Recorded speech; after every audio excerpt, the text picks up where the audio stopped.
Guys, check this out. Look at this. We're out here in the middle of nowhere, PA.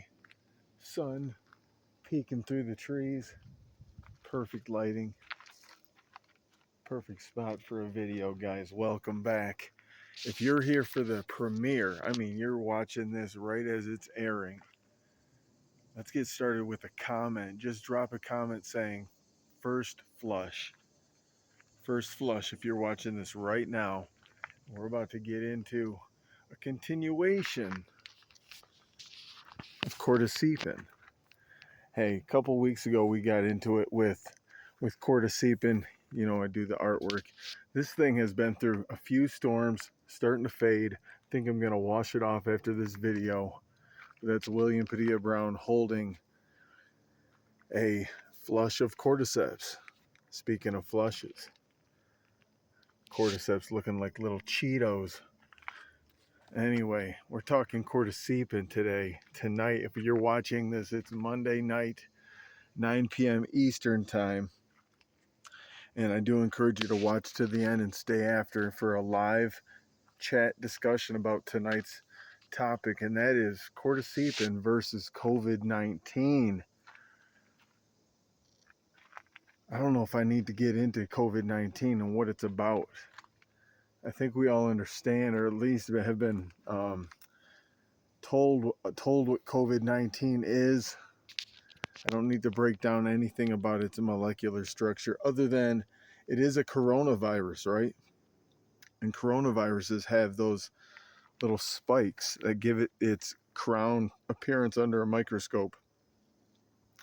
And I guess that does pertain to cordycepin, because cordycepin's action against the COVID-19 virus, which is COVID-19 is the disease, right? But the virus itself is SARS CoV.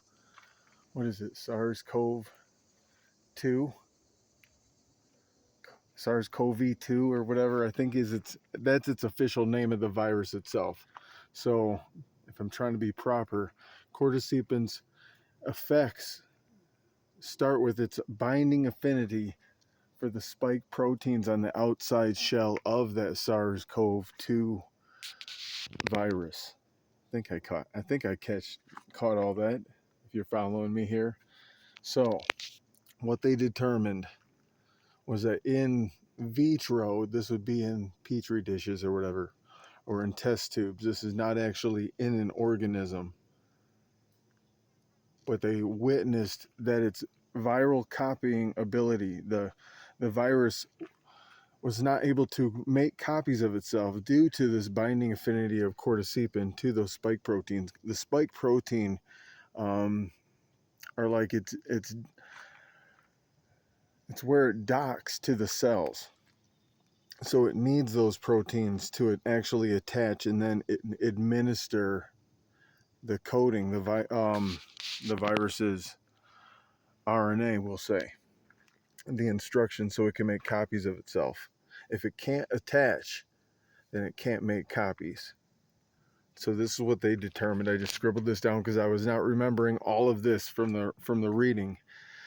But the reduced viral copy numbers by 50%, and that was that was in an aqueous solution of cordycepin. What the cordycepin was 100 micrograms per milliliter. So take that for what it's worth.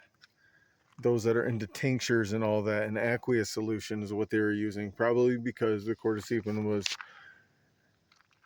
at a better concentration, I suppose.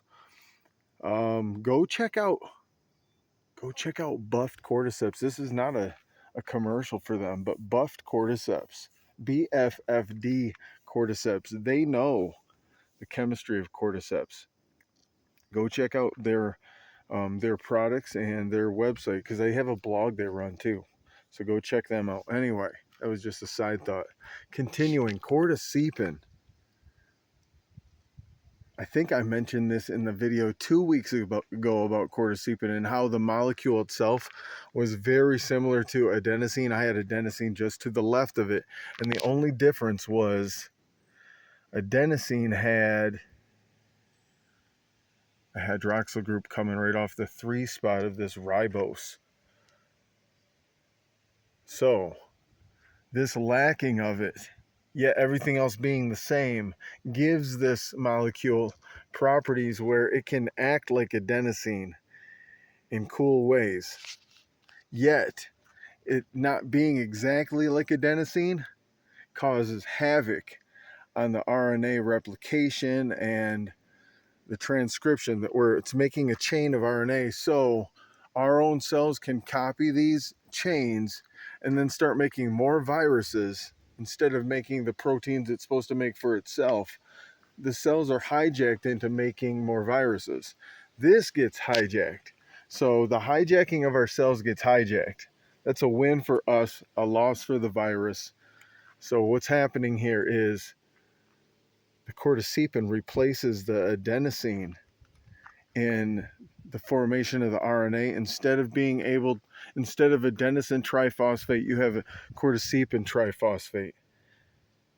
It gets replaced in those spots where it would normally be adenosine, and yet this lack of the hydroxyl group right there gives this some kind of molecular flexibility that binds up and causes the RNA to not be able to be formed into its normal chain lengths, but then it just spits out these smaller groups that are kind of useless. It's vague information with poor coding, and they're just floating around as basically useless, harmless to us at this point, useless for viral replication.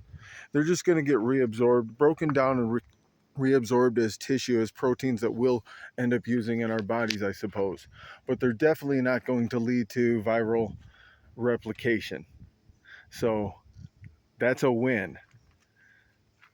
I think I wrote camouflaging abilities. That's the camouflaging ability, is the fact that this molecule is in there intercellularly with adenosine, acting in ways that adenosine acts, but in ways that disrupt the viral replication. And because it's disrupting RNA synthesis, this is actually beneficial against not just COVID-19, but other RNA viruses that are out there.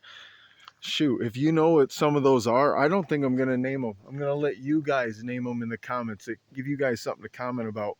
If you're watching still up to this point, and if you can rattle off, just leave me a comment with one RNA virus. Name one, because there's a potential that cordyceps could benefit against that virus. There's a long list of them, so let's see what you guys can come up with. And shoot, let's save the rest for the chat and discussion afterwards. I don't even know how long this video's been going. I feel like I've been talking for like 2-3 minutes. But I hope I covered what I need to cover about cordycepin and its antiviral properties, particularly how it works against COVID-19. There's lots of chemicals, there's lots of compounds out there that can kill COVID-19 outside of our bodies.